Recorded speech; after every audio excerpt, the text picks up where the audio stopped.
오늘 읽으신 말씀으로 은혜의 복을 누리는 비결이라는 제목으로 말씀 나누고자 합니다. 현대 사회는 비만 사회가 되어갑니다. 우리 교회는 뭐 이렇게 비만인 사람은 없으시긴 한데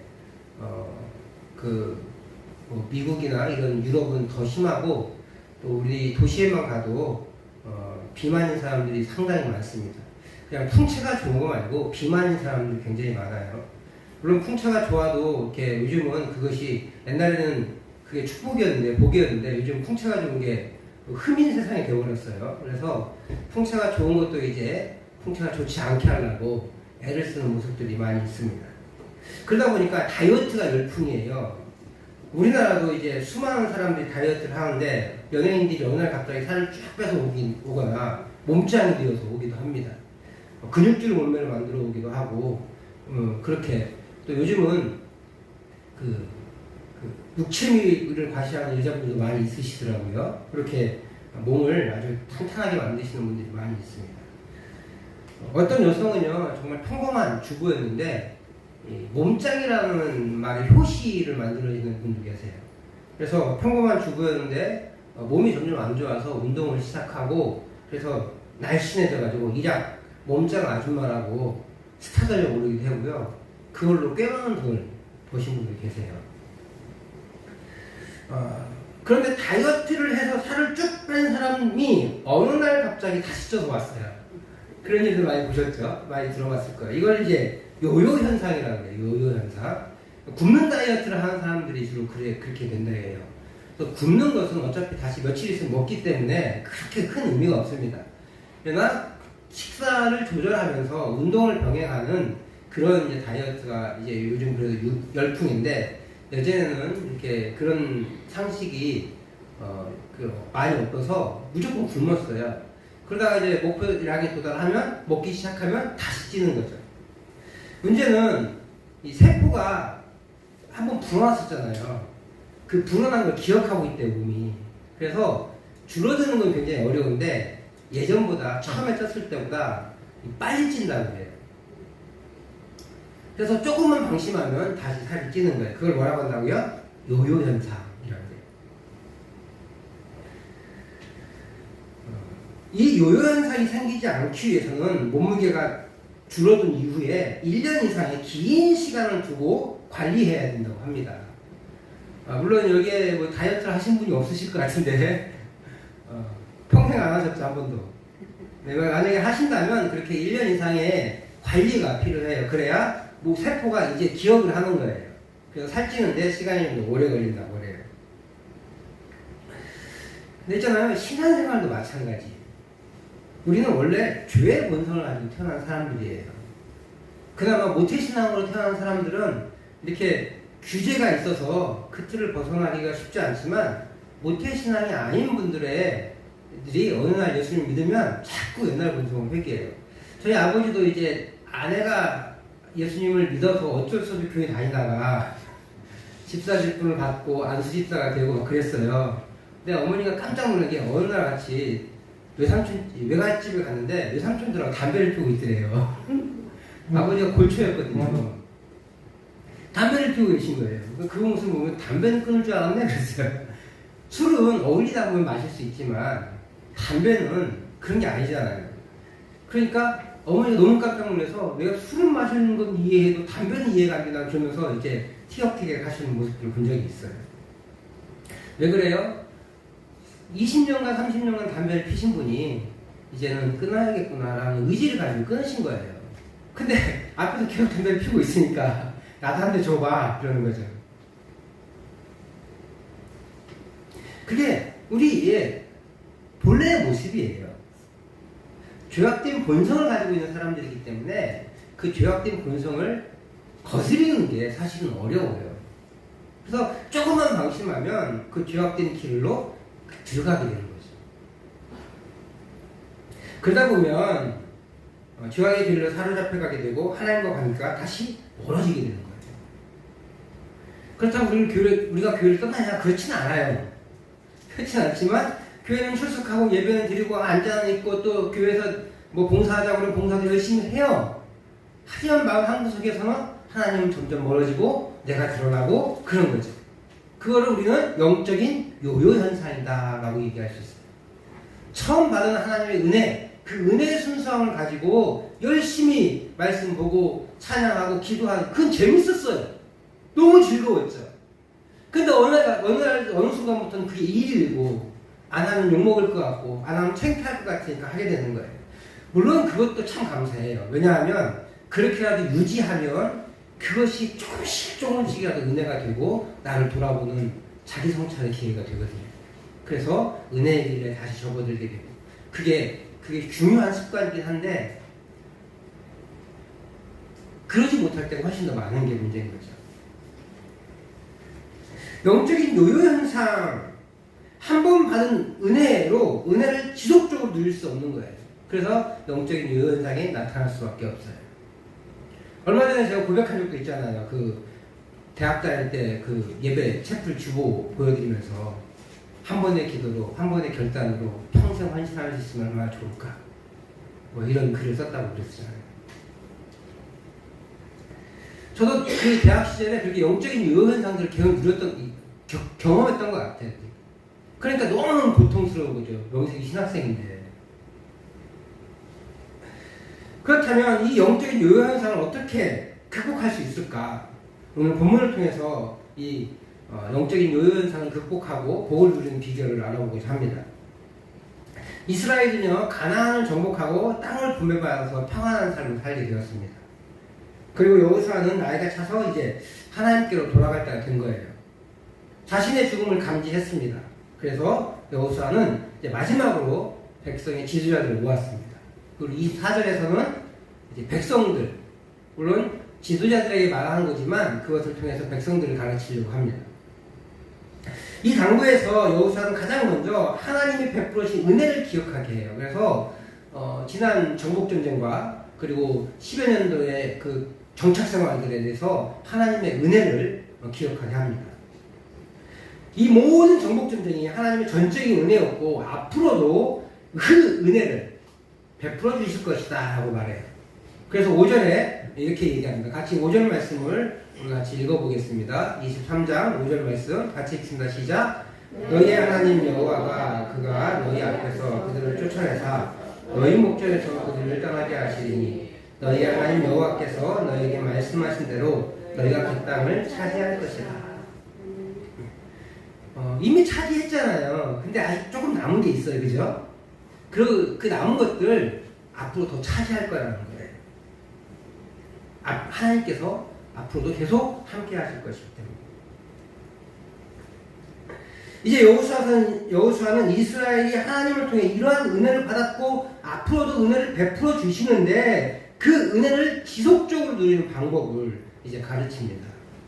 영적인 요요 현상을 없앨 수 있는 방법, 그것을 이제부터 말해주고 있는 거예요. 6절 말씀을 같이 읽어보겠습니다. 6절 시작. 그러므로 너희는 크게 힘써 모세의 율법책에 기록된 것을 다 지켜 행하라. 그것을 떠나 좌우나 우로나 치우치지 말라. 근데 6절은 뭐라고 시작해요? 그러므로.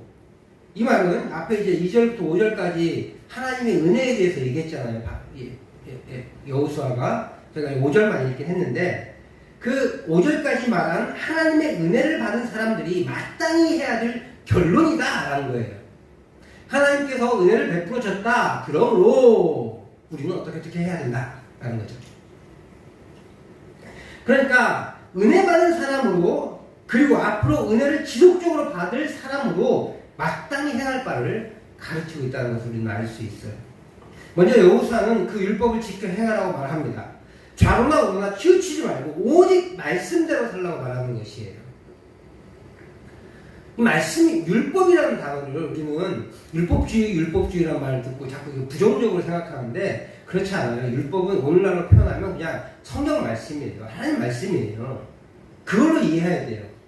율법이라고 잘못된 건 안 좋은 거라고 생각하시면 안 되고, 특별히 구약에서는 율법 그러면 하나님의 구약 기록된 하나님의 말씀, 특별히 창세기부터 신명기까지 그 말씀이라고 이해를 하셔야 돼요. 율법을 지켜 행하라. 이 율법이 어떤 역할을 하는지를 보여줘요. 우리가 어두운 밤을 걸을 때 후레쉬나 스마트폰에 손전등 기능을 사용합니다. 저도 이제 아내랑 이 용걸산 길을 산책할 때가 가끔 있어요. 근데 여기까지는 환한데 산거리 넘어서부터는 뭐 깜깜해요. 앞을 보이지 않습니다. 그러면 스마트폰의 손전등 기능을 이용해서 그 길을 밝히며 산책을 합니다. 두 가지 목적이겠죠. 뭐 사실 용걸산 요즘 길 잘 닦였잖아요. 돌부리가 있겠어요, 뭐가 있겠어요.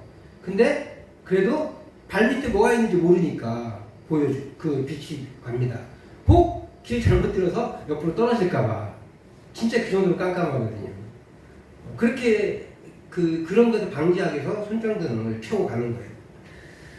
이처럼 우리 인생에 세상이라는 어둠이 존재합니다.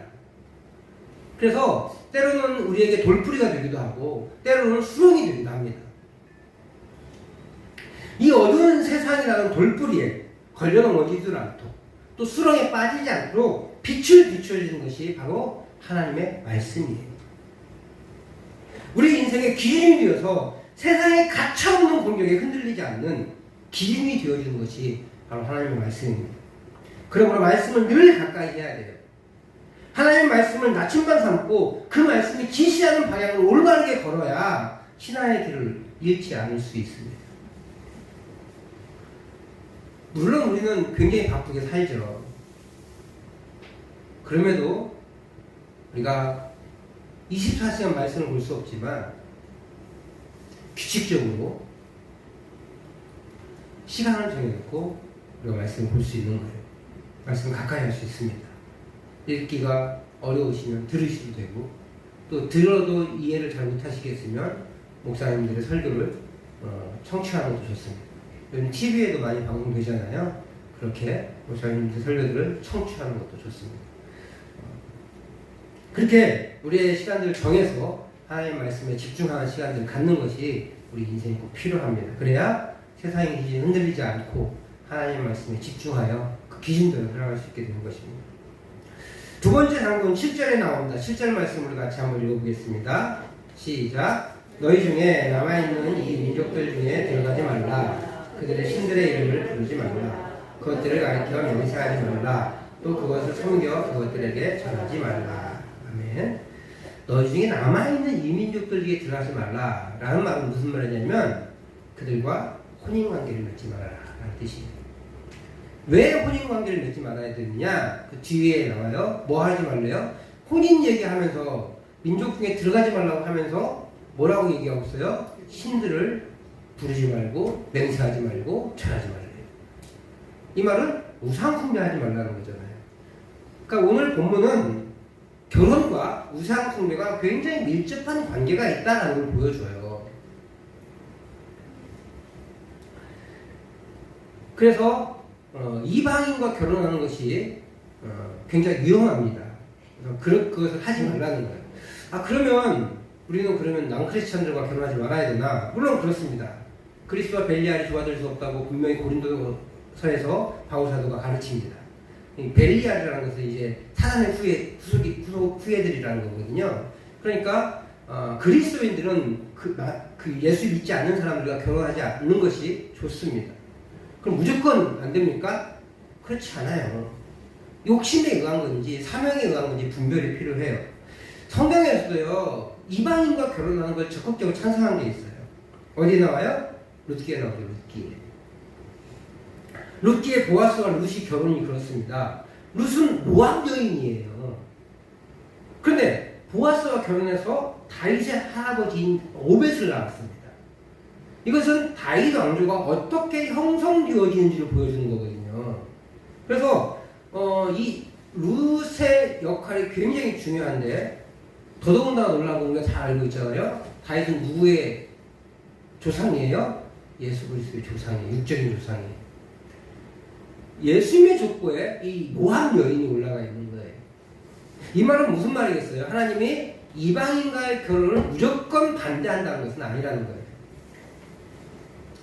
오히려 보아스와 룻의 결혼은 복된 결혼임을 우리는 알 수 있어요. 이방인과의 결혼은 무조건적으로 반대하는 것이 아니라 이방 문화에 빠져드는 것을 반대하는 거예요. 근데 왜 우리는 그리스도인과 비그리스도인과 결혼을 반대해요? 무조건 반대하는 게 아니라 이런 문화가 있기 때문에 그래요. 우리는 그렇게 결혼하다 보면 그 문화에 젖어들게 됐기 때문에 그렇습니다. 사실 우리는 다 이방인들이잖아요. 우리는 유대인들이 아니에요. 그죠? 우리는 착각 속에 빠져있어. 내가 중심되어 있으니까 나는 마치 유대인이고 이스라엘 민족 같아, 원래부터. 근데 그렇지 않아요. 이스라엘 민족이 보기에 우리는 그냥 이방인들인 거예요. 오히려 룻과 같은 사람들이에요. 그래서 우리는 조금만 내 마음대로, 내 생각대로 해도 하나님 뜻에 반대될 확률이 높습니다. 그렇기 때문에 첫 번째 가르침인 율법에 대한 순종, 즉 말씀 묵상을 통해 하나님 뜻을 알아가는 것이 무엇보다 중요합니다. 단순히 믿지 않는 사람과 결혼해서는 안 된다고 말할 수 없습니다. 무조건적인 반대를 할 것이 아니라 오히려 믿음을 세워가고 더 깊은 은혜를 누릴 수 있는 계기가 될 수 있어야 합니다. 한 영혼이 죽게 돌아올 수 있는 그런 사명이 있다면 우리는 얼마든지 자녀들에게도 결혼을 권장할 수 있습니다. 다만 하얀 거짓말이 있어요. 전혀 마음이 없는데 이 여자가 무조건 결혼하고 싶어 남자들이 나 결혼하면 교회 다닐게 뭐 이런 한두 번 속아봤어야지. 엄청 많아요. 그런 거짓말은 분별해낼 줄 알아야 돼요. 그래서 사실 오래 사귀어봐야 됩니다. 많이 사귀어봐야 돼요.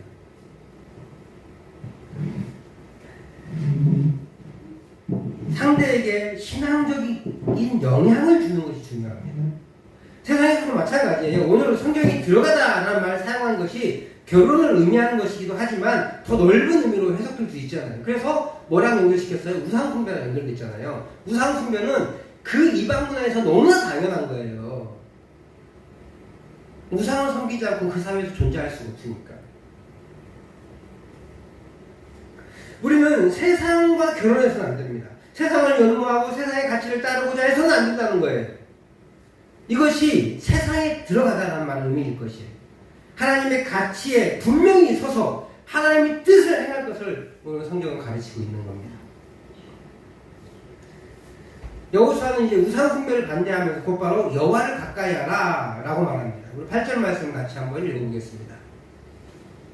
시작. 오직 너희 하나님 여호와께 가까이 하기를 오늘까지 행하는 것 같이 하라.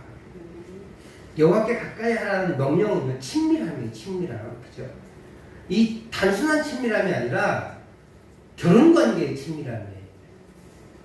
세상에서 가장 가까운 사이는 어떤 사이예요? 사실 부부 사이예요.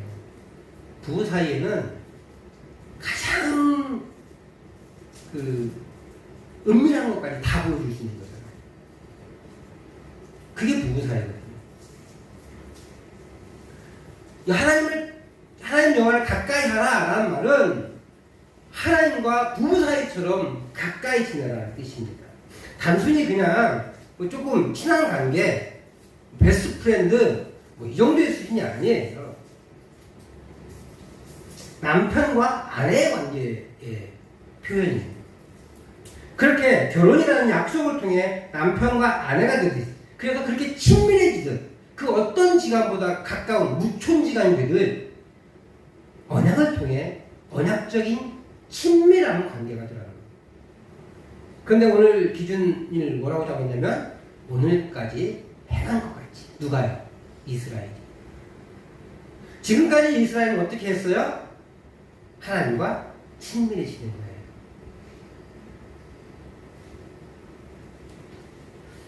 이스라엘은 7년의 정복전쟁을 마치고 이제 여호수아가 통치 기간 한 10여 년을 보고 있어요. 10여 년간 여호수아 지도 아래 하나님을 따르며 살았습니다. 그렇게 모든 전쟁을 하나님께 의지하며 하나님의 전쟁을 치렀고 그 결과를 누리고 있는 거예요. 사실 여전히 각자의 땅에서 소규모 전쟁들을 치르고 있습니다. 분배받은 땅, 그 땅에 아직 이방 민족이 남아있기 때문에 그 민족과 전투를 치르긴 치러야 돼요. 근데 전체적인 관점에서는 이미 전쟁이 다 맞춰졌고 자기 땅에 분할을 받아서 살고 있는 거예요. 하나님의 안식을 누리고 있는 거죠. 그래서 안식이라는 단어를 써요. 사실은 여호수아서의 목적은요 안식이에요. 안식. 이 땅에 안식을 주신 이스라엘의 지금까지의 이스라엘은 하나님과 좋은 관계를 누리고 있고 그 좋은 관계의 누림을 통해서 안식함을 얻었다는 겁니다.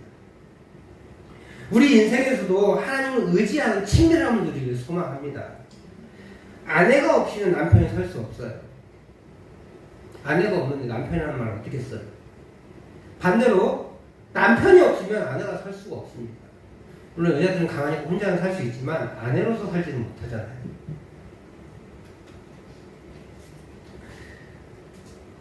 그렇게 서로 의지하며 친밀함을 누리듯이 하나님과 친밀함을 누리시길 소망합니다. 하나님과 친밀하면 세상과 친밀함은 멀어질 수밖에 없어요. 반대로 세상과 친밀하면 하나님과 멀어질 수밖에 없어요. 둘 다 되진 않아요. 여호수아는 지금까지 해온 이스라엘의 행동을 칭찬하면서 그 친밀함을 계속해서 유지하라라고 말합니다. 이 하나님을 가까이 하는 것에 대해서 여호수아는 이유를 분명히 제시해요. 앞서 이야기한 것처럼 이스라엘의 정복 전쟁을 승리로 장식하게 하셨고 하나님이 이스라엘을 위해 싸우셨다고 말합니다. 그리고 앞으로도 하나님이 싸우심으로 한 사람이 1000명과 상대해도 지지 않고 승리하게 하신다고 말씀해주고 있어요. 그래서 이 전쟁에 승리를 주시고 앞으로도 승리를 주실 하나님을 어떻게 대해야 될지 11절에서 말씀해주고 있는데 11절을 같이 한번 읽어보겠습니다. 23장 11절 같이 읽습니다. 시작. 그러므로 스스로 조심하여 너희 하나님 여호와를 사랑하라. 너희 하나님 여호와를 사랑하라. 역시 또 그림으로 나왔죠. 그래서 앞에 있는 것들을 또 묶어서 결론을 지어주는 거예요. 9절과 10절은요. 하나님이 그들을 강하게 하셨고 앞으로도 강하게 하실 것이라는 내용이에요. 그러므로 하나님 여호와를 사랑하라. 이것이 이스라엘 지도자를 향한 여호수아의 가장 핵심적인 가르침이에요. 그런데 앞서 그냥 그러므로 하나님 여호와를 사랑하라 이렇게 했으면 됐는데 뭘 붙였어요? 스스로 조심하여. 이 의미는 마음을 쏟아서라는 거예요. 마음을 쏟아서. 근데 이건 우리나라 번역은 너무 잘 된 것 같아요. 제 개인적으로. 왜 그래요? 아까 얘기했지만 우리는 그냥 이방인이잖아요. 그래서 내가 조심하지 않으면 기본적인 성향은 하나님과 반대되는 성향이라는 거예요. 더더군다나 인간의 본성이 그런데 우리는 이방인으로서 그렇게 하나님과 반대되는 상황일 수밖에 없어요. 삶을 살아갈 수밖에 없어요. 그러니까 늘 스스로 조심해야 돼요. 그 조심하다는 단어를 원래는 마음을 다하라는 표현인데 이 스스로 조심하다는 걸로 이렇게 의역했는데 더 저한테는 감동이 깊습니다. 하나님을 사랑하는데 스스로 조심해서 이 스스로 조심하다는 말은 우리 이방인이 하나님을 섬기는 가장 좋은 방법이라고 생각되어지는 거예요.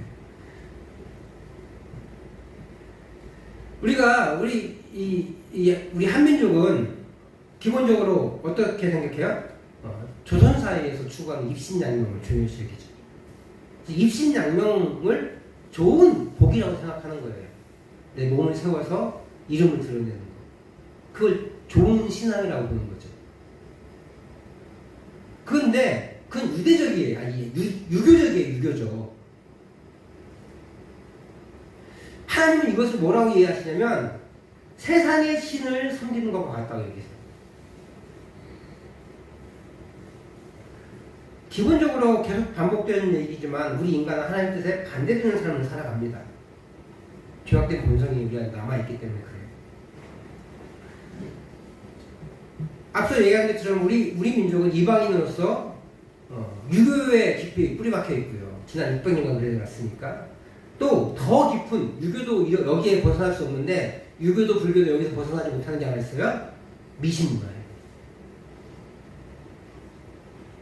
유교도 그렇고 불교도 그렇고 우리나라에 들어오는 모든 종교가 미신문화에 빠져 있어요.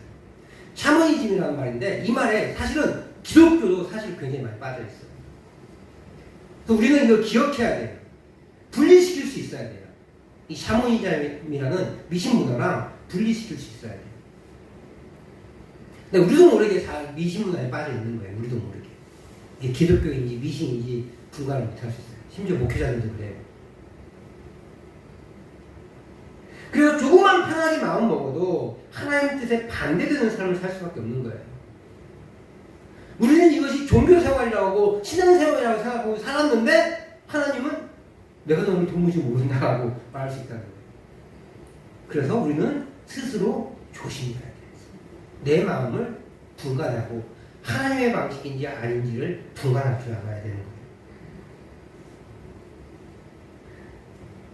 기본적인 사랑의 방식이 내 편이 되어 살아가는 것이 아니라 하나님의 방식으로 살아가야 한다라는 것을 우리는 이 본문을 통해서 깨달을 수 있습니다. 근데 이 11절은요, 앞에 모든 행동들, 그 모든 행동들의 근원이 돼요. 사랑하기 때문에 말씀을 가까이 하고 세상의 가치를 따르지 않으며 하나님과 친밀할 수 있는 거예요. 그러므로 하나님을 사랑하십시오. 근데 우리는 이제 사랑을 착각해요. 사랑은 감정의 반응이라고 생각합니다. 감정이 전부라고 생각해요. 그래서 감정이 없으면 사랑이 아닌 것 같고 감정적인 것만 사랑이라고 생각하는데 하나님은 사랑을 감정이라고 얘기하시는 게 없어요. 누가 가르쳤어요? 세상이 가르쳤어요. 그래서 세상의 드라마들을 보고 영화를 보면 결혼했는데 이혼해요. 이혼한 이유가 뭔지 알아요? 내가 당신을 사랑하는 줄 알았는데 사랑이 아니었어. 그럼 헤어진 거예요. 저는 처음에요, 이거 잘 몰랐을 때 영화 보면서 사랑이 어떻게 저렇게 어렵지? 결혼까지 했는데 사랑이 아니었다고 이혼한다는 걸 너무 충격을 받았어요.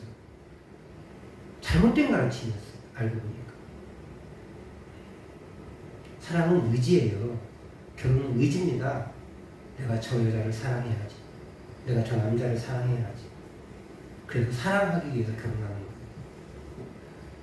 그래서 이 평생 왼수지만 아내가 평생 왼수지만 난 저 남편을 사랑하고 저 남자를 사랑하고 저 여인을 사랑해야 돼라는 의지를 가지고 살아가는 거예요. 행동을 옮기는 거예요. 행동을 옮기면 마음이 싹 틉니다. 신기해요. 마음이 싹 트면 행동으로 옮겨지기도 하지만 행동으로 옮겨지면 마음이 싹 다 연관되어 있어요. 그렇기 때문에 감정 빠진 행동도 문제되지만 행동 빠진 감정도 문제예요. 둘 다 보완이 돼야 돼요. 그런데 감정이 있으면 행동으로 옮겨질 수 있고요. 행동으로 옮겨지면 감정이 살아나요. 그래서 주님은 하나님을 사랑한다는 것은 내가 하나님의 사랑을 잃었으니까 하나님 사랑을 주세요가 아니라 하나님을 사랑하는 행동을 내가 지금 하면 돼요. 그러면 하나님의 사랑하는 마음이 생겨나요. 내 욕심대로 하나님을 사랑하는 것이 아니라 하나님의 방식대로 하나님을 사랑하는 거예요.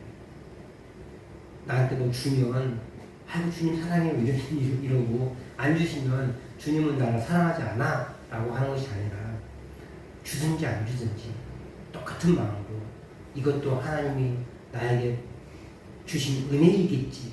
이걸 통해서 또 다른 어떤 것들을 허락하시겠지. 이것을 주신 이유가 있으시겠지라는 신뢰감을 가지고 이 과정을 넘어가면 그것이 진짜 사랑으로 다가온다는 거예요.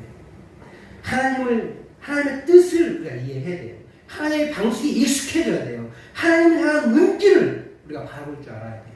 하나님이 어디를 바라보는지 우리는 바라봐야 한다는 것이에요. 우리의 마음이 하나님의 마음을 알고 하나님의 마음이 있는 곳을 향할 줄 알아야 돼요. 내 욕심을 내려가야 가능합니다. 이 세상에서 성공하여 사람들에게 인정받고 칭찬받는 욕구를 내려놓아야 가능합니다. 오직 주님이 기뻐하시는 일이 무엇일지 살피면서 스스로 조심하여 하나님을 사랑하는 것이 우리에게 필요합니다.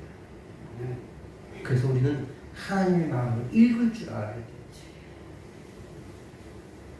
지도자들을 향한 여호수아의 유언은 하나님을 사랑하는 한마디로 마무리될 수 있어요. 많은 당부가 있지만 하나님을 사랑하는 말 한마디에 모두 들어있습니다. 이 가르침은 예수님의 가르침과도 연결돼요. 마태복음 22장에는 한 율법사가 예수님을 시험하려고 예수님, 주님, 선생님 가장 큰 계명이 무엇입니까? 라고 묻습니다. 아마 이 율법사는요 1계명에서 10계명 중에 하나를 얘기했을 것 같아요. 기대했을 것 같아요. 그러면 이제 만반의 준비를 하는 거예요. 그거보다 이게 더 중요하지 않습니까? 이거는 왜 이야기하지 않습니까? 뭐 이런 얘기를 하려고 했겠죠. 자기 율법에 능통한 사람이니까. 근데 우리 예수님 뭐라고 얘기하냐면 22장 37절에서 40절 말씀 한번 같이 읽어볼게요. 시작. 예수께서 이르시되 내 마음을 다하고 목숨을 다하고 뜻을 다하여 주 너의 하나님을 사랑하라 하셨으니 이것이 크고 첫째 되는 계명이요 둘째도 그와 같으니 내 이웃을 내 자신과 같이 사랑하라 하셨으니 이 두 계명이 온 율법과 선지자의 강령이니라. 너무 뜻밖의 이야기가 터져나온 거예요. 이 율법사가 기대하지 않은 단어가 튀어나온 거죠. 얼버무리고 있는 거예요. 얼버무리고.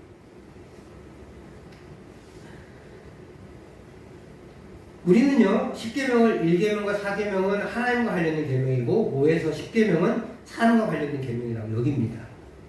각각의 계명이 다 의미가 있지만 한마디로 아우를 수 있는 단어가 뭐예요? 오늘 예수님 가르쳐준 사랑이에요. 하나님을 사랑하고 이웃도 사랑하고. 그런데 둘째도 그와 같으니 동급이에요. 하나님 사랑이 우선이고 이웃 사랑은 나중이다 이런 의미가 아니라 같은 기준이 같은 의미라는 같은 의미. 구분만 지어진 거예요. 마찬가지로 여호수아 이 유언들 즉 율법 준수 이방인 결혼과 우상 숭배 금지 그리고 하나님을 가까이 하는 일은 모두 하나님을 사랑하는 일에 연결되어 있습니다. 하나님을 사랑하기 위해 말씀에 기꺼이 순종하고 하나님을 사랑하기 위해 하나님의 신을 세상의 신을 멀리할 수 있습니다. 하나님을 사랑하기에 하나님과 친밀함을 유지할 수 있습니다. 이것을 통해 세상의 신을 멀리하고 하나님과 친밀함을 누리심으로 우리 마음이 하나님의 마음과 닮아가길 소원합니다. 저와 여러분들 이렇게 하나님을 사랑하며 하나님의 마음을 읽고 하나님의 마음을 하나님이 향하시는 눈길에 우리의 눈길도 향할 수 있기를 다시 한번 축복합니다.